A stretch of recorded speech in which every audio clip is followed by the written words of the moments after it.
Many male lone workers silently endure their struggles. They maintain a facade of being fine, even as pressure builds behind the scenes.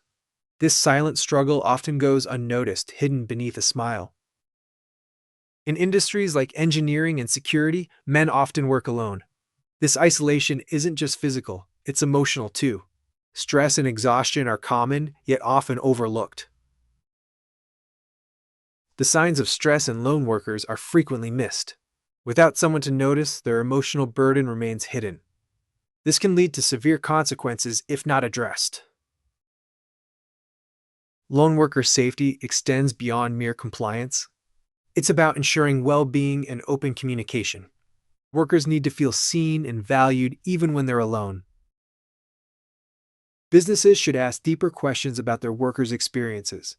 Are we truly understanding their struggles, or just ticking compliance boxes? Other approaches are essential. During Men's Health Week and National Safety Month, perhaps businesses need to ask a bigger question. Not just are we compliant, but do we truly understand what our lone workers are carrying?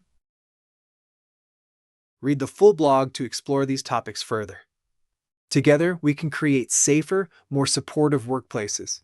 Take action today and be part of the change.